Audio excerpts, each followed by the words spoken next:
I don't think anyone in the Crossbell saga gets as much development as Randy does. Welcome back to what is apparently the series we're doing on just the SSS members.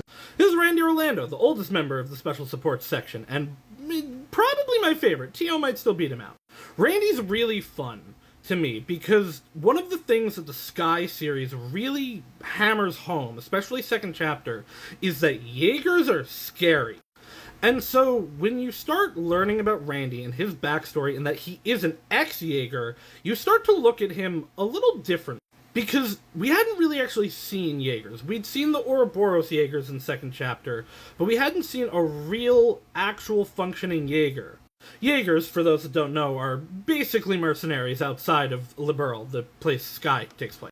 And not only is Randy a former Jaeger, he's the son of one of, if not the strongest Jaegers that's ever existed. Now this backstory gets rolled out over Zero and into Azure, but you pick up on it pretty quick. Before you get that reveal, like, he's just this chill guy. He just likes hanging out, and he's really good at his job, but he's here to be. But he always feels a little out of place, and he feels out of place because he doesn't feel like he belongs. He's haunted by his past. He doesn't like the things that he's done. That was why he left the Jaeger life. But as things come back to haunt him, he regresses into a lot of bad habits.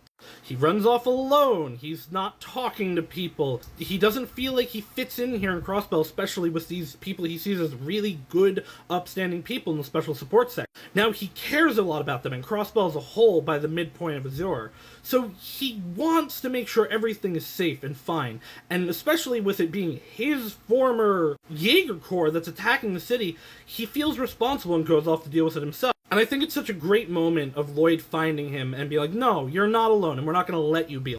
And so then, while it comes from a negative place, the SSS has been disbanded, Crossbell's been occupied, them making Randy not only a teacher in Cold Steel, but one of Reen's co-workers, I think works really well. He's learned these lessons of supporting people and having people to support you really well, and that acts as a really good foil to Reen.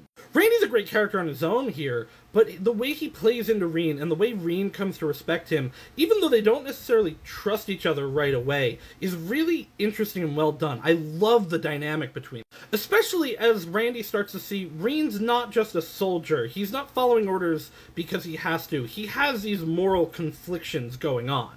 And while I was iffy on some of his reactions to Erebonian in early Cold Steel 3, by the end of 3 and then 4, I think they made it really well done, and it felt right for him. I could probably talk about Randy for another 5 minutes, but let me know if you want a part 2 of this, and if you have anything else you want me to talk about, let me know. Follow for more.